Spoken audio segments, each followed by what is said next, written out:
성경 말씀 함께 보시겠습니다. 누가복음 21장 5절부터 28절까지의 말씀입니다.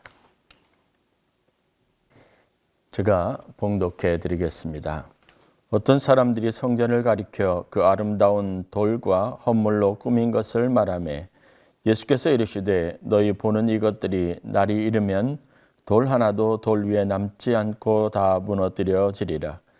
그들이 물어 이르되 선생님이여 그러면 어느 때 이런 일이 있겠사오며 이런 일이 일어나려 할 때 무슨 징조가 있사오리이까? 이르시되 미혹을 받지 않도록 주의하라.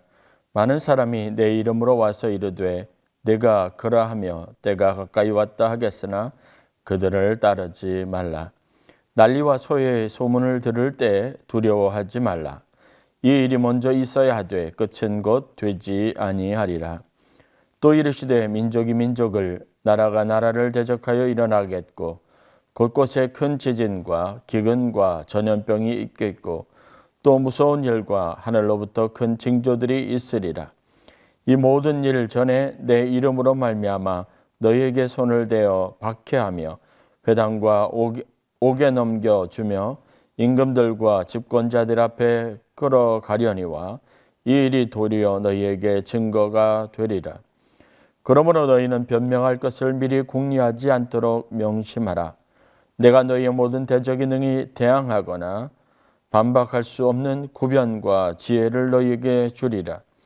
심지어 부모와 형제와 친척과 벗이 너희를 넘겨주어 너희 중에 몇을 죽이게 하겠고 또 너희가 내 이름으로 말미암아 모든 사람에게 미움을 받을 것이나 너희 머리털 하나도 상하지 아니하리라. 너희의 인내로 너희 영혼을 얻으리라. 너희가 예루살렘이 군대들에게 에워싸이는 것을 보거든 그 멸망이 가까운 줄을 알라. 그때 유대에 있는 자들은 산으로 도망갈 것이며 성내에 있는 자들은 나갈 것이며 촌에 있는 자들은 그리로 들어가지 말지어다. 이 날들은 기록된 모든 것을 이루는 징벌의 날이니라.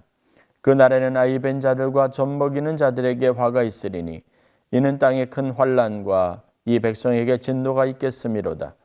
그들이 칼날에 죽임을 당하며 모든 이방에 사로잡혀 가겠고 예루살렘은 이방인의 때가 차기까지 이방인들에게 밟히리라. 1월 성신에는 징조가 있겠고 땅에는 민족들이 바다와 파도의 성난 소리로 인하여 혼란한 중에 곤고하리라. 사람들이 세상에 임할 일을 생각하고 무서워함으로 기절하리니 이는 하늘의 권능들이 흔들리겠습니다. 그때 사람들이 인자가 구름을 타고 능력과 큰 영광으로 오는 것을 보리라. 이런 일이 되기를 시작하거든 일어나 머리를 들라.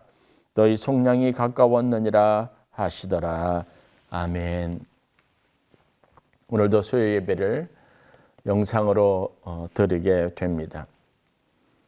예정된 10월 3일까지 사회적 거리두기 4단계 조치가 끝나면 현재 상황으로 다시 현장에서 수요 예배를 드릴 수 있는 그런 날이 이를 것이라 기대하고 기도하고 있습니다. 오늘도 여러분들이 말씀을 통해서 큰 은혜가 있기를 간절히 축원합니다. 현장에서 드리든 아니면 아주 지금 익숙해진 상황 속에 온라인으로 예배를 드리든 예배는 우리의 심령을 새롭게 하고 하나님께 가까이 가도록 인도하는 우리 영적 생활의 가장 중요한 실질적인 도움이 됩니다. 오늘은 요즘 우리가 일상에서 일어나는 여러 가지 상황들을 통해서 늘 마음속에 한 구석에 가지고 있는 종말에 관련되어져 있는 성경의 교훈, 특별히 예수님의 직접적인 가르침을 통해서 우리가 함께 은혜를 나누는 시간을 갖도록 하겠습니다. 이전에 경험해 보지 못했던 새로운 일들, 또 이전과 또 전혀 다른 규모의 큰 재난과 또 여러 가지 위급한 인류의 위기 상황들을 접할 때마다 우리는 초조한 마음으로 하나님의 말씀하신 종말의 때가 이르렀다는 어떤 직감적인 느낌들을 갖고는 합니다. 종말에 대해서 우리가 가장 먼저 떠올리게 되는 성경 말씀이 있습니다. 그때와 그 시간은 아무도 모른다. 오직 하나님만이 아신다라고 하는 성경의 가르침입니다. 그런데 냉철하게 보면 종말 신앙에 대한 여러 가지 해석에도 불구하고 성경이 분명하게 우리에게 가르쳐주는 진리가 이 말씀 안에 담겨져 있다는 겁니다. 바로 종말에 관련된 모든 것들은 전적인 하나님의 권한 안에 있다는 겁니다. 우리의 미래에 대해서 우리가 미루어 짐작할 수 있는 현실의 여러 가지 많은 상황에 대해서 추측하고 여러 가지 생각을 할 수는 있겠지만 성경이 우리에게 마지막 때 종말의 상황에 대해서 분명하게 말씀하고 있는 것은 그때와 그 시간은 전적인 하나님의 권한에 속해 있다고 하는 겁니다. 그런데도 보면 실질적으로 자칭 믿음이 있고 신령하다고 생각하는 사람들 중에 일부는 여러 가지 징조들과 상황들에 미루어 짐작해서 지금이 아니면 어떤 특정한 때가 아니면 특정한 상황이 이 세상의 마지막에 관련되어 있다라고 말합니다. 종말의 시기와 종말의 상황을 구체적으로 언급하면서 이것이 자신들에게 주신 하나님의 말씀이라고 말한다는 겁니다. 많은 사람들이 종말의 때와 시기와 징조들을 아는 것 자체를 믿음이 있는 것이나 혹은 신령한 것이라고 여기는 듯합니다. 그러나 엄격한 의미에서 보면 이것은 성경적이지 않습니다. 지금 우리가 언급하고 있는 이 성경에 기록되어 있는 많은 종말론적인 어떤 세상의 끝날에 관련된 징조들은 오늘 수천 년이 지난 우리 시대 우리가 맞이하고 있는 현실이기도 하고 그와 동일한 문제들과 상황들 속에 우리가 처해져 있는 우리가 맞이하는 어떤 실제적인 문제들이라고 하는 겁니다. 특별히 오늘날만의 문제가 아니라 이러한 상황들은 과거에도 그것도 수천 년 전에도 동일한 문제와 상황들로 사람들의 마음에 두려움을 주고 종말에 대한 어떤 극단적인 생각들을 갖게 했었다고 하는 사실들을 우리가 간과하지 말아야 합니다. 사람들이 어떤 신령한 능력으로 알 수 있는 것이 종말에 관련된 것이 아니라 성경은 분명하게 그때와 시간에 관련된 것은 전적인 하나님의 권한이라고 언급하고 있다는 사실을 잊지 말아야 합니다. 그럼에도 불구하고 종말론적인 여러 가지 많은 심판에 관한 예고 또 종말론적인 어떤 상황에 대한 가르침은 거의 대부분 하나의 어떤 패턴처럼 일치된 의견을 가지고 메시지를 가지고 사람들에게 적당한 긴장감을 주고 있다는 사실은 부인할 수 없습니다. 오늘 우리가 읽은 성경 본문 말씀도 역시 아주 중요한 사실들을 우리에게 교훈하고 있습니다. 그러한 관점에서 종말에 관련된 이해를 분명하게 할 필요가 있습니다. 예수님이 세상 끝날의 징조들을 말씀하시면서 여러 가지 상황들을 구체적으로 언급하신 이유가 무엇일까? 그러한 것들을 언급하시면서 예수님이 말씀하고 계시는 결정적인 핵심적인 교훈들은 무엇이며 우리는 그 교훈들을 통해서 어떠한 신앙적인 자세를 가져야 할지를 저와 여러분들이 함께 나눌 수 있는 기회가 되었으면 합니다. 저는 세 가지 정도 종말 신앙에 대해서 때와 징조를 알 수 있는 여러 가지 많은 상황들에서 우리가 영적으로 얻을 수 있는 교훈들에 대해서 생각을 해보려고 합니다. 첫 번째, 오늘 이야기를 통해서 우리가 분명하게 깨달을 수 있는 것은 눈에 보이는 것이 다가 아니라는 사실입니다. 눈에 보이는 현실이 곧 그 모든 것들을 다 의미하고 있지는 않다는 사실입니다. 눈에 그런 징조가 나타나고 그런 현상들이 눈앞에 펼쳐진다고 해서 그것이 진정한 의미에서 정말 곧 하나님의 심판을 반드시 의미하는 것은 아니라는 사실을 예수님께서 말씀하고 있습니다. 5절 6절에서 여러분 성경이 기록하고 있는 것들을 보십시오. 어떤 사람들이 성전을 가리켜 그 아름다운 돌과 현물로 꾸며진 것을 말하며 라고 기록이 되어져 있습니다. 이 이야기는 무엇을 의미하냐면 지금 성전의 아름다운 것, 성전의 화려한 것, 이 성전을 채우고 있는 여러 가지 부속물들, 건축 자재들, 그 안에 채우고 있는 성전 기구들, 집기들, 이러한 것들은 완벽한 조화를 가지고 하나님의 영광을 드러냅니다. 이것들을 바라볼 때마다 성도들은, 그리고 하나님의 백성들은 자부심을 갖습니다. 이 성전은 곧 하나님의 아름다움을 드러내는 것이라고 생각할 수 있습니다. 그런데 이것이, 이 성전의 아름다운 곳을 보는 하나님의 시선은 다른 곳에 있다는 사실들을 예수님께서 언급하고 있습니다. 예수님은 성전의 아름다움을 자랑하는 사람들에게 성전이 무너져서 돌들 위에 돌 하나도 남지 않는 그런 참담한 미래의 상황들에 대해서 이야기하고 계시다는 겁니다.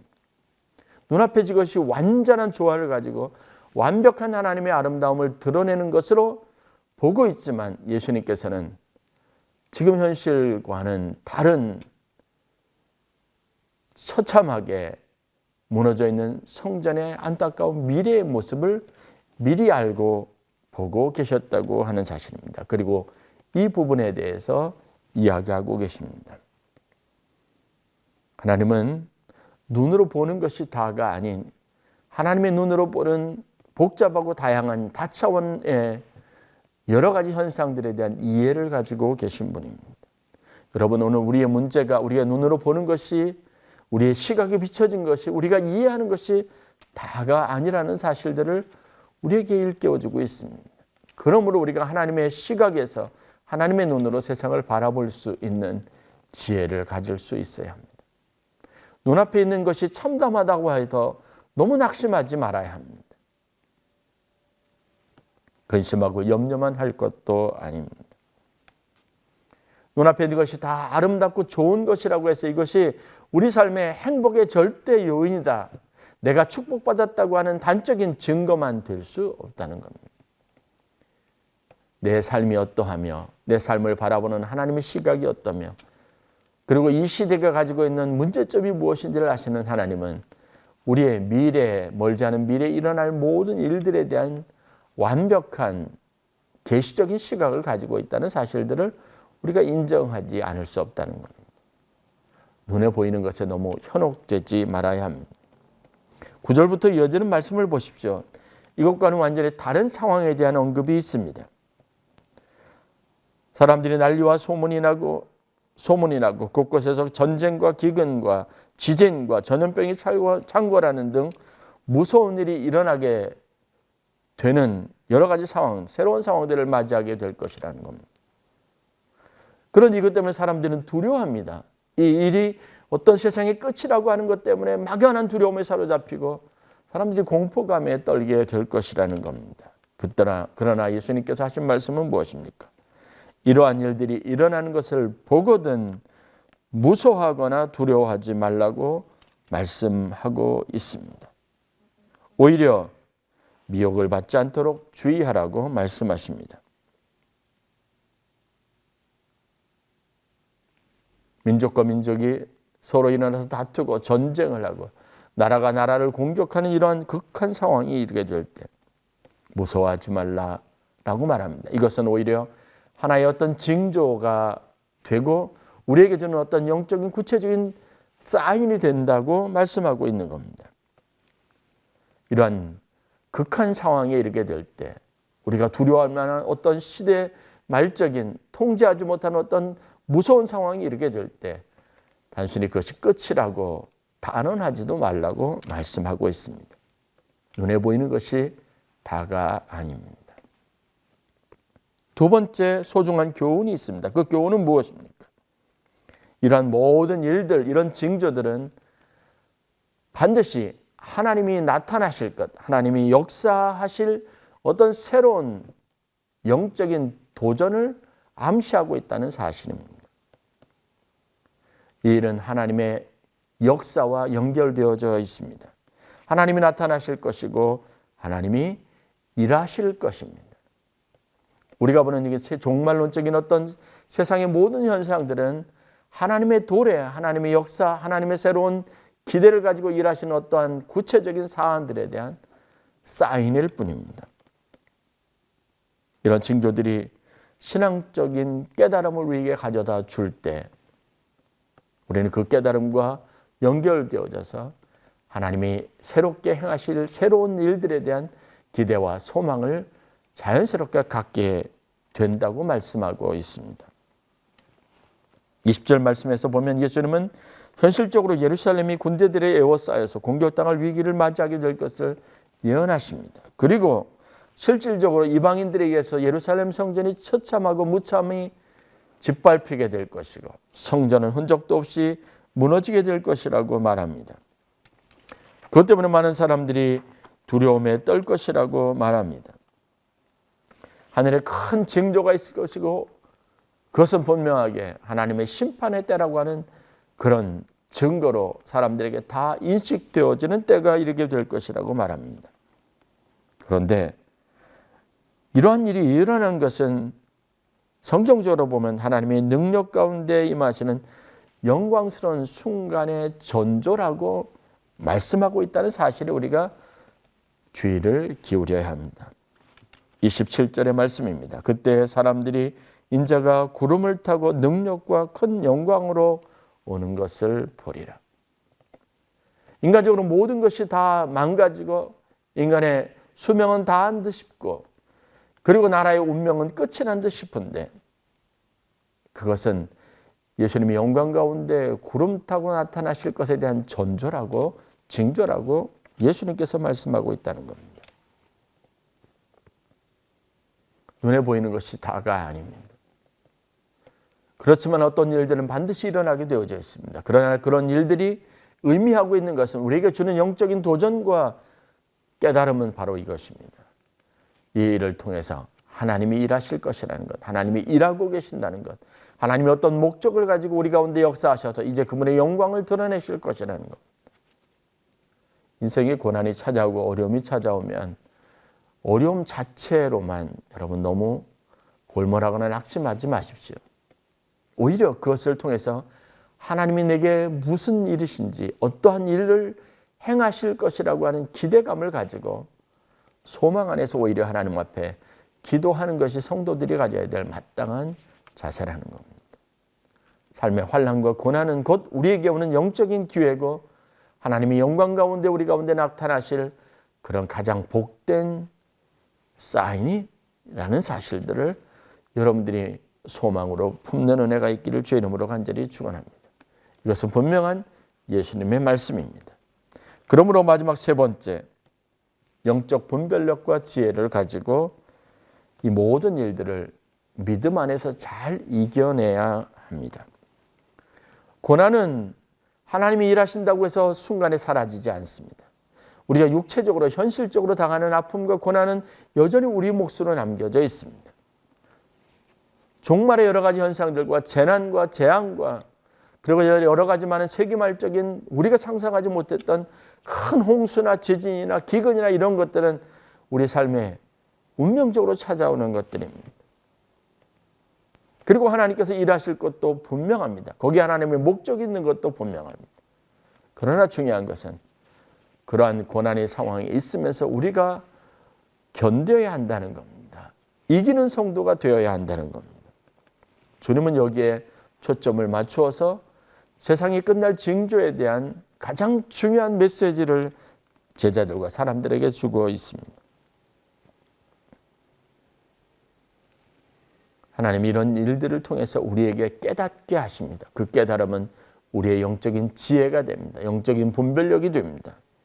그리고 우리는 이 깨달음과 지혜를 가지고 그 고난이 있는 세상에서 어려움과 아픔 속에서 짓눌리는 여러 가지 많은 고통 속에서 끝까지 소망을 잃지 않고 견뎌내며 이겨내는 성도가 되어야 합니다. 오늘 우리가 읽은 본문 17절부터 19절 말씀을 보겠습니다. 또 너희가 내 이름으로 말미암아 모든 사람에게 미움을 받을 것이나 너희 머리털 하나도 상하지 아니하리라.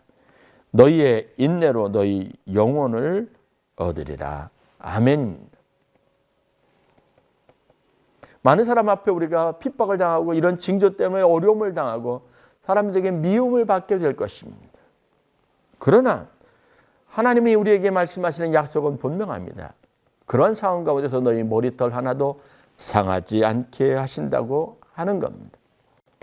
너희가 인내를 가지면 너희의 하나님의 영원히 복받게 되는 축복을 누리게 될 것이라고 말합니다. 육체는 고난 가운데 있지만 우리 영혼은 하나님으로 말미암아 즐거워하고, 육체는 고난 가운데 있고 마음의 슬픔은 계속되지만 그러나 우리의 영혼은 하나님으로 말미암아 소망 안에서 기뻐하게 될 것입니다. 이 소망은 우리로 하여금 현실을 견디게 하고 이기게 하는 힘이 있습니다. 이 또한 지나가게 될 것이고, 그 고난 뒤편에 있는 하나님의 영광, 우리 인생에 주시는 하나님의 축복을 누리는 그 축복의 소유자가 될 것이라는 사실을 잊지 말아야 합니다. 하나님의 백성들의 보호자가 되시는 분이 하나님이십니다. 우리가 가지고 있는 신앙적인 에너지는 이 시대를 이겨내고 인내함으로써 하나님의 영광을 성취하는 것에 모아져야 합니다. 우리에게 믿음이 필요한 이유가 무엇일까요? 이 이유에 대해서 예수님은 분명한 어조로 말씀하십니다. 세상에 휩쓸려 사지 않고, 세상에 현혹되지 않고, 미혹되지 않고, 하나님의 영광 가운데 오시는 그날에 우리가 그 즐거움과 기쁨에 함께 동참하는 자가 되게 하시겠다고 하는 그 약속의 말씀입니다. 그것을 위해서 오늘 이 시대의 어려움을 이겨낼 믿음이 필요합니다. 고통과 아픔으로만 여기지 아니하고 하나님이 일하시는 어떤 영광스러운 또 다른 계획 안에 내 삶이, 내 인생에 고통의 문제가 있다는 사실들을 인식함으로 충분히 이겨나갈 수 있게 하시는 이가 바로 하나님이십니다. 그러므로 우리가 육체의 감각을 떠나서 하나님의 영원한 계획 안에 머물 수 있어야 합니다. 하나님의 눈으로 우리의 모든 상황들을 볼 수 있는 영적 지혜와 통찰력을 가지고 있을 수 있어야 합니다. 15절에 있는 말씀입니다. 내가 너희의 모든 대적이 능히 대항하거나 변박할 수 없는 구별과 지혜를 너희에게 주리라. 그렇습니다. 세상을 이길 수 있는 지혜를, 또 세상과 싸워 이길 수 있는 능력을 하나님이 우리에게 공급해 주실 것입니다. 문제는 우리가 소망 안에서, 그리스도 안에서, 하나님 안에서, 말씀 안에서 머무를 수 있어야 합니다.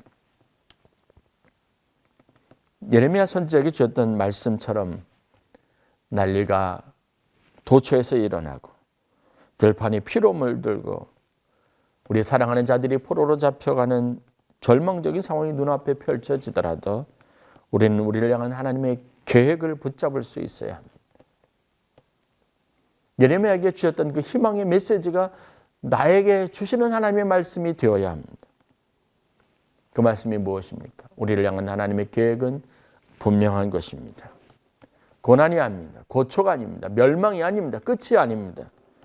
바로 우리의 미래의 평안을 주려고 하는 계획이고 우리 삶을 축복하기 위한 하나님의 완전히 새로운 계획 안에 내 인생이 있다고 하는 사실입니다. 일어난 이 모든 일들은, 내가 지금 눈으로 목격하고 있는 모든 일들은 바로 그 하나님의 계획을 성취하기 위한 과정이라는 인식들을 가질 수 있어야 합니다. 28절에 예수님께서 의미 있는 말씀으로 도전합니다. 이런 일이 되기를 시작하거든 일어나 머리를 들라. 그렇습니다. 시편 121편의 다윗이 고백했던 것처럼 내가 산을 향하여 눈을 들리라. 나의 도움이 어디서 올까? 천지를 지으신 여호와에게서로다. 다윗이 가졌던 그 믿음의 충만함을 가지고 우리의 시야를, 우리의 머리를 이제는 세상에 집중되어 있던 그 모든 시야와 머리를 높이 들어서 산 위에 계시는 하나님, 영광 중에 섭리하시는 하나님을 바라보는 믿음의 결단이 저와 여러분들 가운데 있어야 될 줄 믿습니다. 말세의 시간은 성도를 온전하게 하는 시간입니다. 새롭게 하는 시간입니다. 하나님의 역사를 일으켜서 하나님의 백성들로 하여금 더욱 복된 삶으로 나아가게 하기 위한 하나님의 계획의 일부입니다. 그러므로 우리가 지금까지 살펴본 세 가지 영적인 관점과 교훈들을 붙잡고, 첫째는 눈에 보는 것이 다가 아니라는 믿음 안에서 하나님이 일하실 새로운 미래가 우리 앞에 펼쳐질 것이라는 기대와 소망을 가지고, 그리고 마지막으로 영적 분별력을 가지고 이 어려움과 이 여러 가지 당한 상황들을 믿음 안에서, 그리스도 안에서 이겨낼 수 있는 힘을 공급받기를 위해서 기도하면서 하나님 앞에 나아가는 성도들이 되실 수 있기를 주의 이름으로 간절히 축원합니다. 지금 좀 어렵고 힘들더라도 바라기는 하나님이 여러분과 함께 하실 것입니다. 여러분들이 반드시 이기시면 하나님께서 여러분들의 인내를 영광되게 하실 겁니다. 하나님이 계획하신 일은 미래는 아름다운 것으로 가득 차 있습니다. 그러나 오늘 우리에게 필요한 것이 인내입니다. 그 인내는 하나님을 믿는 믿음 안에서 온전하게 이루어지는 축복이 있습니다. 이 영적인 원리들을 여러분들이 다시 한번 깨닫고 하나님의 축복의 주인공들이 되실 수 있기를 주의 이름으로 간절히 축원합니다. 기도하겠습니다.